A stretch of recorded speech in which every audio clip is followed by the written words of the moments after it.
So the big tax question is this: how do wealthy people keep their money working for them when selling their business, real estate, or other highly appreciated assets without paying hundreds of thousands to millions of dollars in tax?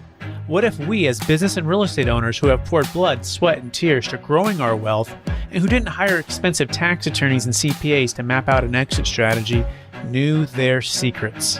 Instead of recreating the wheel, why can't we just model the way they deferred 30 to 50% in tax, paid off debt, funded their next business dream, and most importantly, leave a financial legacy to give to the causes we believe in most? What if their secrets weren't complicated at all, and you just need a guide who is a few steps ahead of you? That is the question, and this podcast will give you the answers. My name is Brett Swarts, and welcome to Capital Gains Tax Solutions. Welcome to the Build to Billions podcast, where we guide successful entrepreneurs and investors on their journey from millions to billions. And we believe that the key to scaling and compounding your wealth starts every single day with the mindset and practice of stewardship over ownership and applying billionaire biblical principles. Our ultimate goal is to help you scale and compound your wealth and life so you can give more all of it away to help MVPs, the most vulnerable people. My name is Brett Swarts, and every episode I'm joined by the world's top entrepreneurs, millionaires, and billionaires. And they share their secrets, wisdom, and insights with us so we can all level up our faith, our impact, our compounding interest and opportunity to grow our wealth and life. I'm so excited about our next guest. He's out of the great state of Texas in the Fort Worth area. And he specializes in helping others build wealth in a way through real estate. He's the president of brokerage services with the Woodmont Company. And they've got offices in Dallas, Orange County, Phoenix, and he's responsible for the management operations of the brokerage department, encompassing a retail portfolio of active in 34 states, exceeding 23 million of GLA. In addition, he's focused on the development and implementation of the strategic growth initiatives for the company.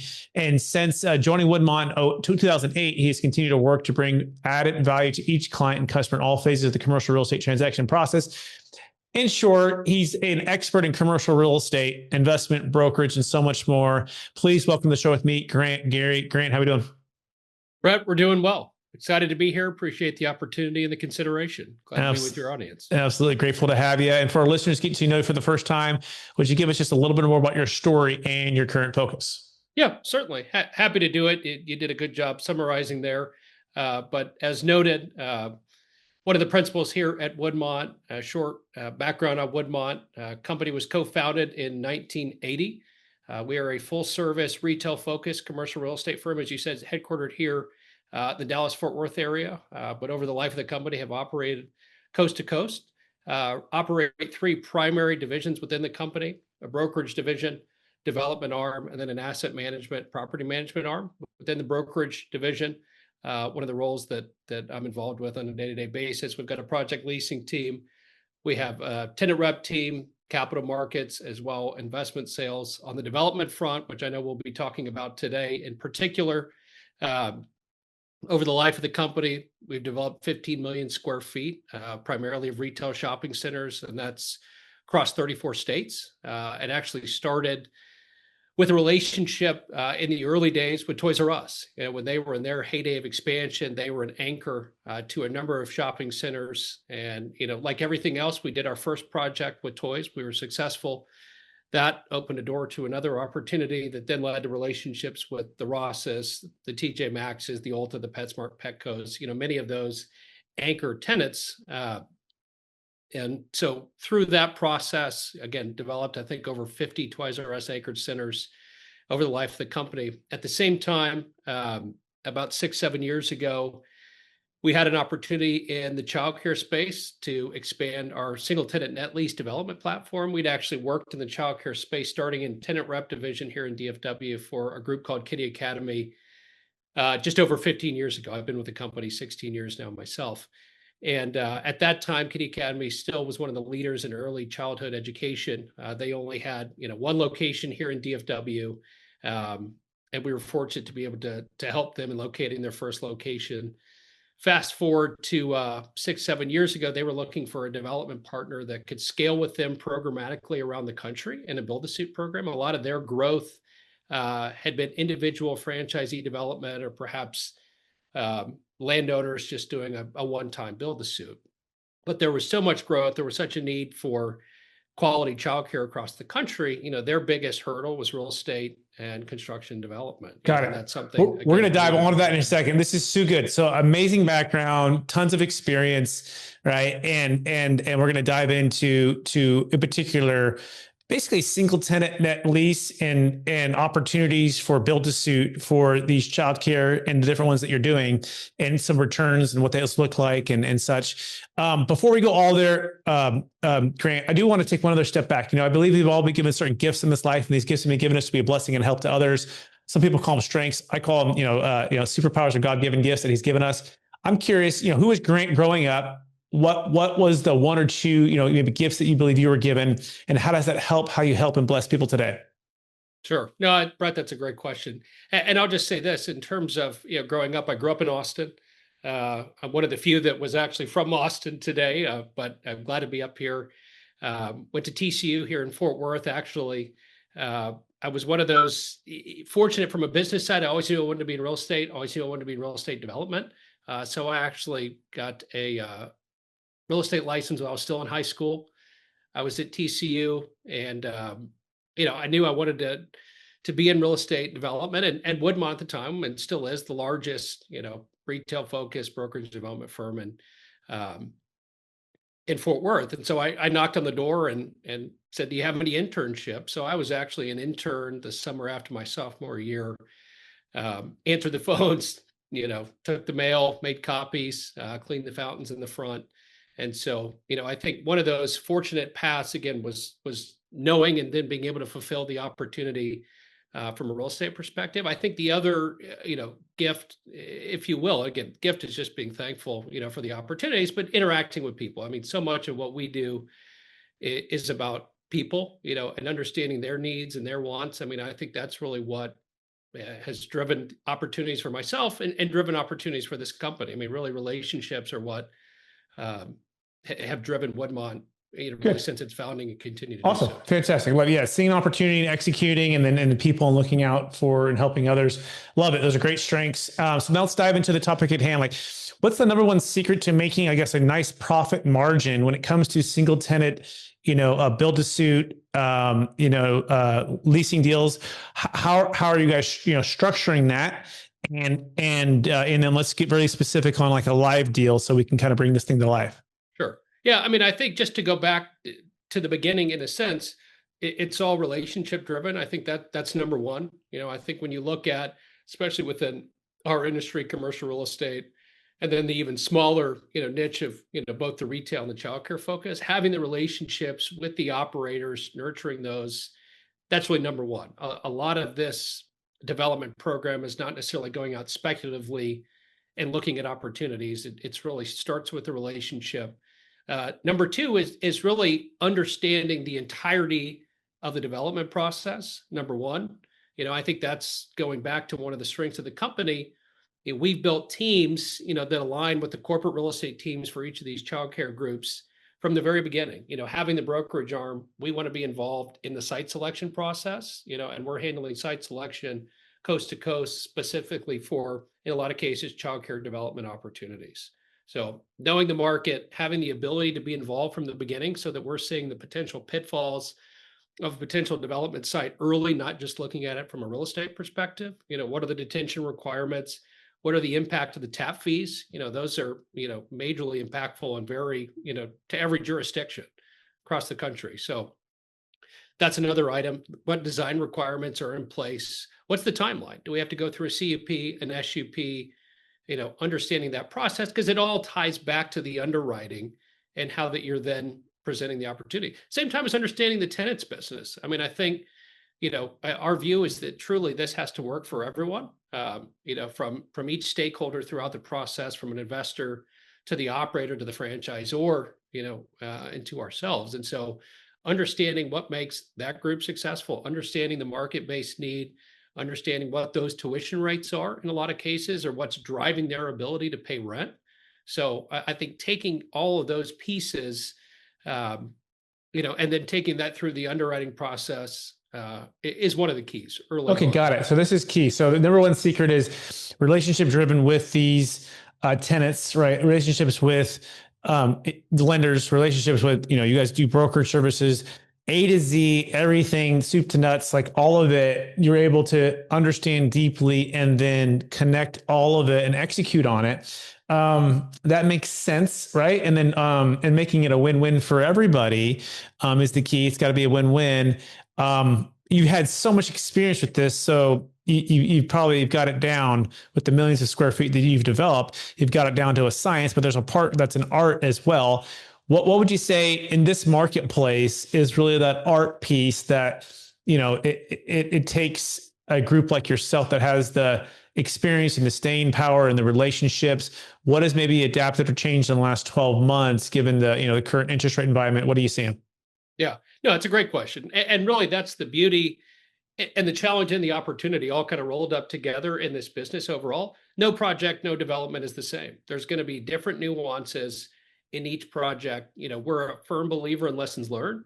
I think having completed now over 55 childcare build-to-suits around the country over the last 8 years, there's been a lot of lessons learned. I think understanding the nuance in each jurisdiction, as an example, there's varying licensing requirements state to state. So understanding what those are in Colorado versus Chicago versus Omaha allows us to mitigate the timeline, mitigate, the risk, of items that, we've learned collectively with the corporate teams as well, as we go forward. So I think that's one of those aspects. I mean, the underwriting, understanding the capital markets, today, what are those sensitivities? Where do we think those are going? We certainly don't, take the position of having the crystal ball, but we're out there having those conversations with those that are on the front line. And one of the benefits of also having in-house investment sales, we're also on the eggs of the asset. So I think when you look at the full life cycle, we have real-time data, that we're able to build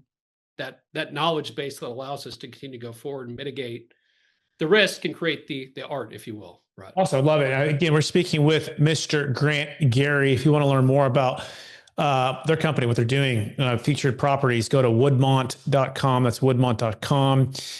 They are a full service real estate development company, retail, single tenant, focused right now heavily in creating the childcare spaces, which is amazing. Let's talk about some live deals, Grant. So on average, you said you get 55 childcare built to suit so far. How long does it take from the time that an investor may put $1 in to the time that it's completed? Are investors, is it a Reg D type of syndication format as a fund? Like, walk us through a little bit of those details. And then what's kind of the average return that is projected for some of these investments? Sure. Yep. Right. Great questions. Again, appreciate the opportunity. If we were just looking at a single tenant net lease childcare build to suit today, and in fact, we've got 2 projects that we're working on actively in the greater Omaha market, one in the northern suburb of Bennington, where a lot of the new growth is, where a lot of the strong school districts are, and then another with those same characteristics in the southern part of the market, Papillion, as well. So both of those, again, usually sites about, I'd say, 1.25 to 1.5 acres. There's other factors that contribute to what that, right sizing of the parcel is. But to your question about timeline, typically you're from, the day the dollar's invested, typically that's 24 to 36 months from the exit. What we're doing during that time is going through the entitlement process, then going through the construction process. Depending on the market, construction timelines usually 8 to 12 months. Some of the colder weather markets, maybe closer to those 12 months, which we're always thinking about and trying to mitigate when we're building. In fact, we're just completing a Kiddie Academy this week in greater Cleveland market. So 18 to 24 months, again, from entitlement, construction. There's usually 12 months for the operators where we've got half rent in place, allowing them to ramp up their enrollment. And they would then be taking it to the market on an exit from that standpoint. Okay, so what's the average, cost, including carrying costs and all of that, and then the average exit price net of fees? Sure. So again, targeted returns have been 20 on the IRRs. Typically on the pricing side, we're coming in usually with about a 200 basis point spread from return on cost to the exits. Today those are in large cases, I'd say to 9 to a 9.25 return on cost, and are trading in that 7 to 7.25 cap. As I've said, we've sold over 30 of these childcare facilities ourselves, and have that very real-time comp data on the transactions. Okay, so let's break it down. Like there's the average build to suit, cost 3 million, 5 million, 4 million. Like what is it? And then what do you average, exit price that you're selling it for? Yeah. So we're typically in, and the costs are varying market by market, certainly. Mm-hmm. But I would say usually if it's on a $6 million project cost, you're looking at probably a $7 million exit. Okay. So about a $6 million project cost that includes the entitlement, the carrying cost, all of that. And the average exit price is about 7 million. So it's about $1 million total profit. Is that a fair summary? Correct. Just Okay. obviously talking in hot, round Yeah, numbers. round numbers. Okay. And then it's going to take about 24 to 36 months to complete. Okay. All right. And you mentioned a 20% IRR. So if somebody puts in, how do you guys do a waterfall or preferred return, or how is that set up? And right. then Great what's the question. split? Typically, we're talking about an 8% preferred return that accrues Mm-hmm. from the moment the investment's made. And then typically a split after the preferred, I'd say upon the exit, the preferred return less the debt. Typically we're securing, I would say, loan to cost of around 65 to 70% on these projects. The balance of that would be the equity. So get 8% pref, retiring of the debt, return of principal, and then typically a split, 50-50 from that point between ourselves and the investors. Okay.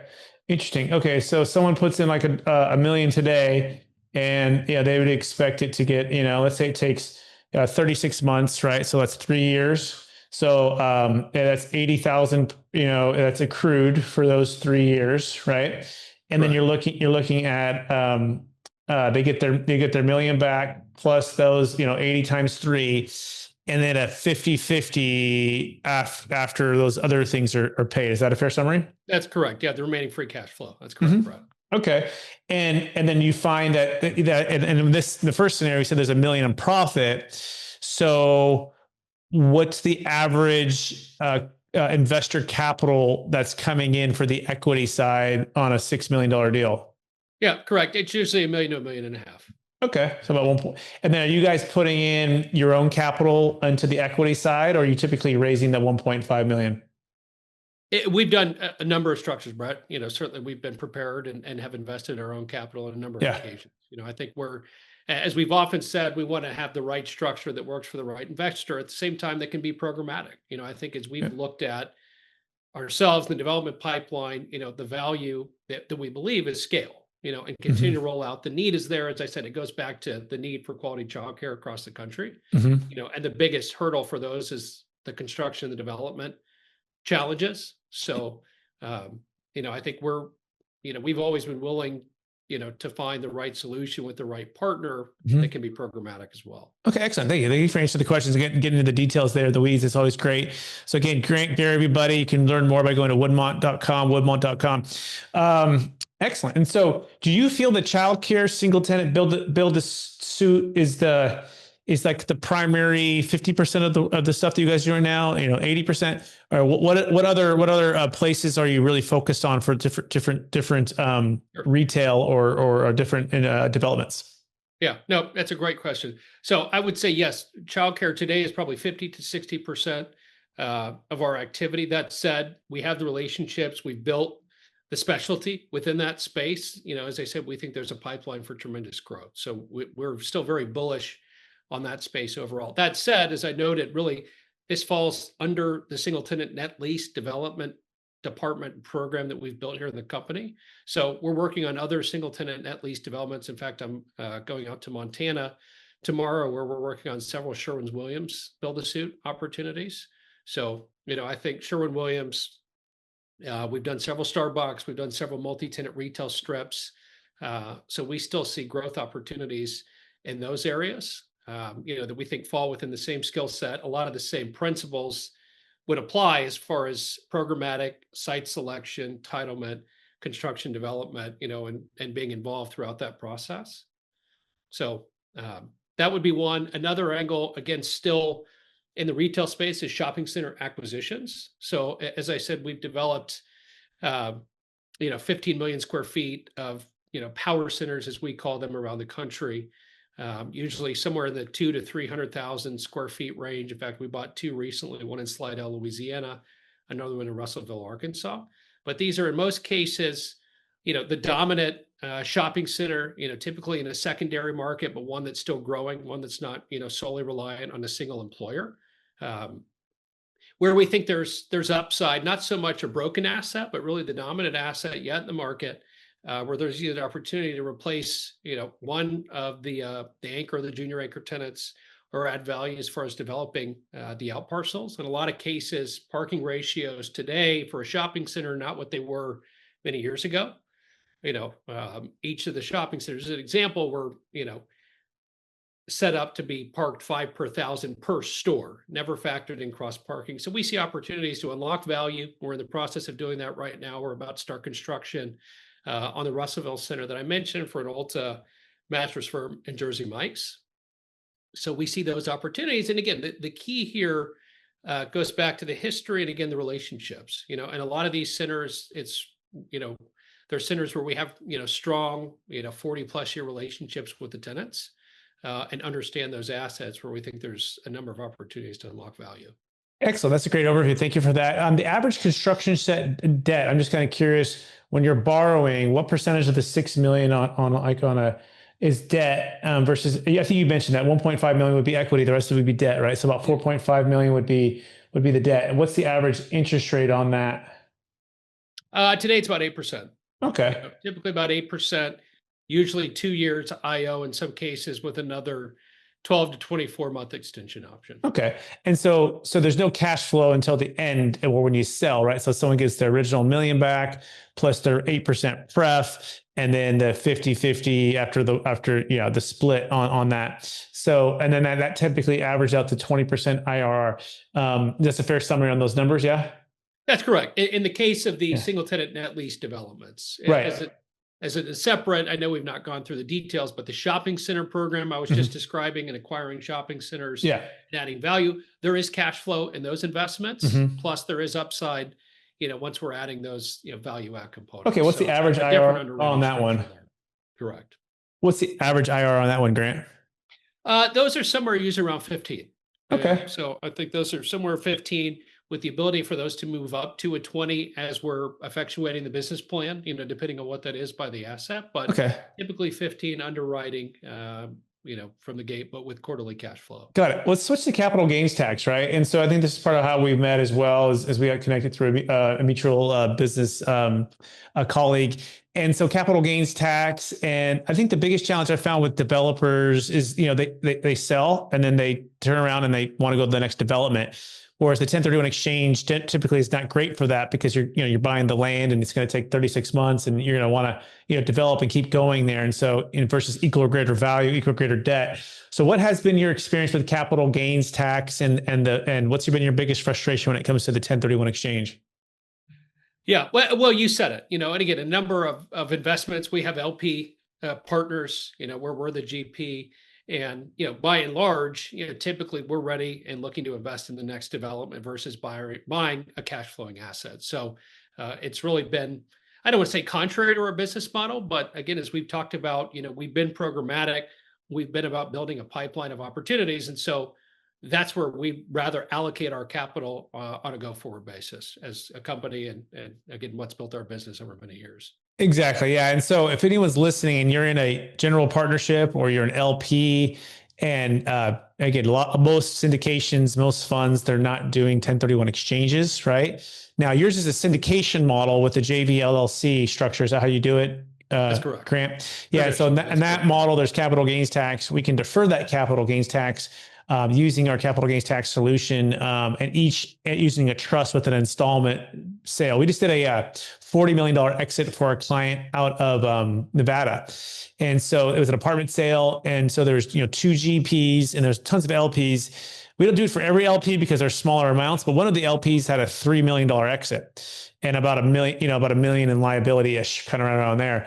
And so we were able to defer. Instead of having two, he had three for a trust. And then the other ones also had their percentages.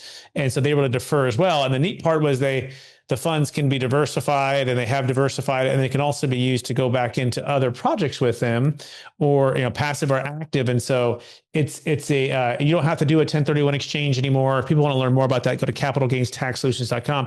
And so if you're a developer, you can also do the same thing for your own GP positions. And I call it do 3 deals, have an extra 33% on average per deal.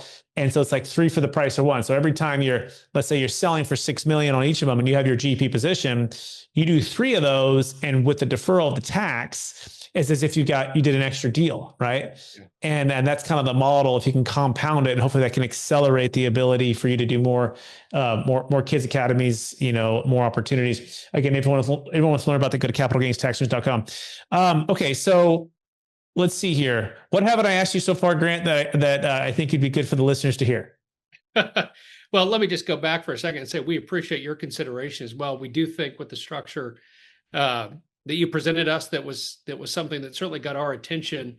Exactly like you said, it fits well, we think, within our business model on a go forward basis. I think to the question as far as what haven't you asked that you should have, one of our favorite questions is, to some extent, what does the pipeline look like? I know I've mentioned, 2 projects today, both in the greater Omaha market. I'll say we've got 6 currently under construction, as well as an example 2 in the greater Kansas City market today as well. But, we think that there's the ability, to be 20 to 30 developments a year just within the single tenant net lease childcare space.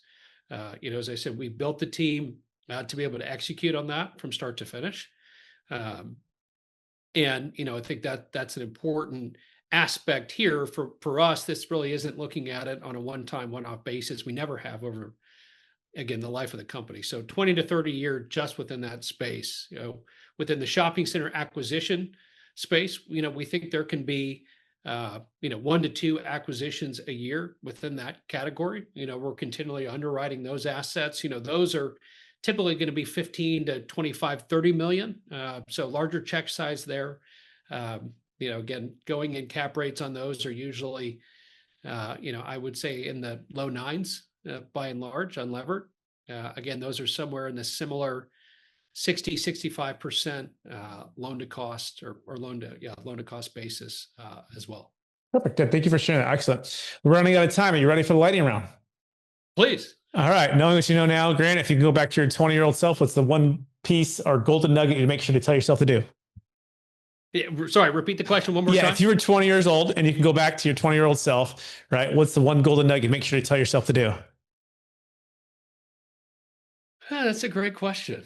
That's a great question. I think going back, I would say continue to build relationships. I mean, I think starting from the beginning, seeing now the value that has, we're not a transaction business, we're a relationship business. So I think starting that as early as you can would be that first piece of advice. Love it. Love it. Question number 2, number 1 book you've read in the last 12 months.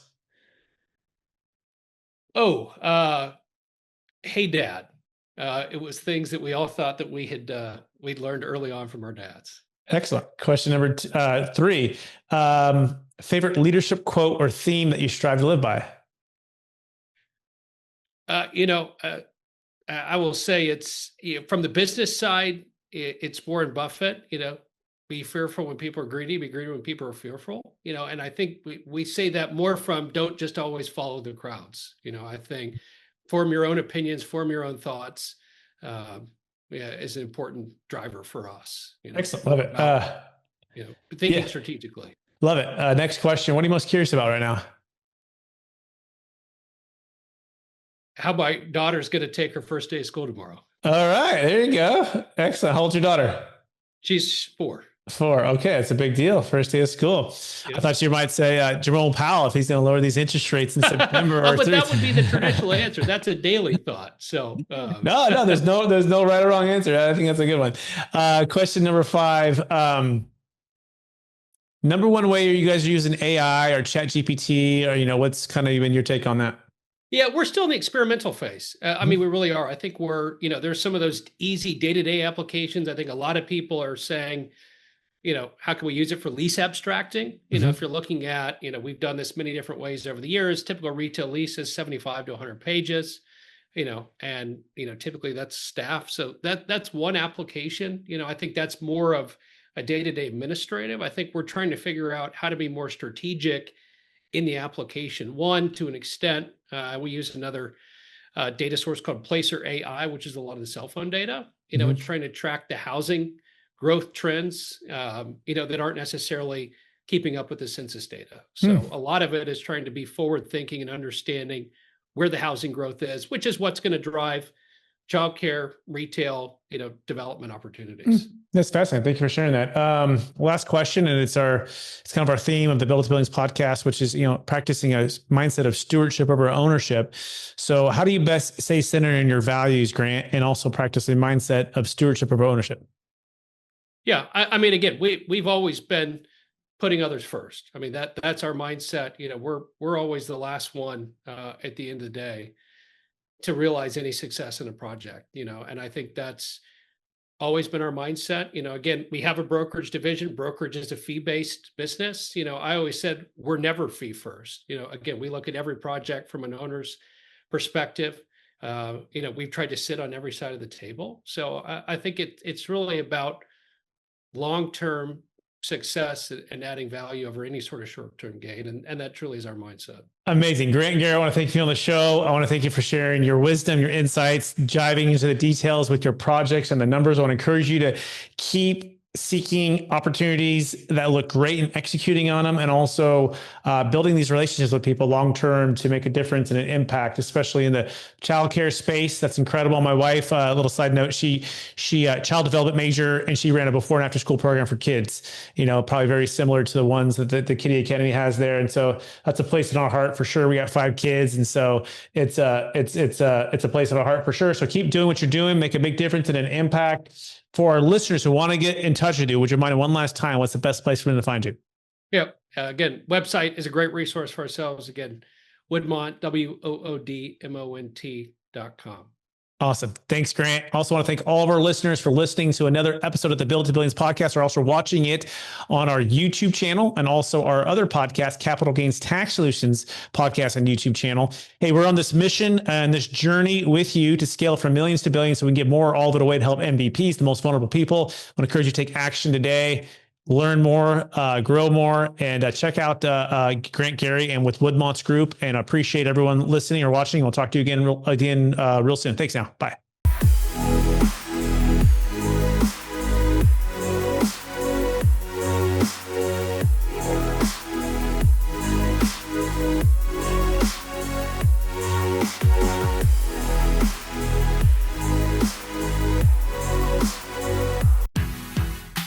You have just listened to another information-packed episode of Capital Gains Tax Solutions with Brett Swarts.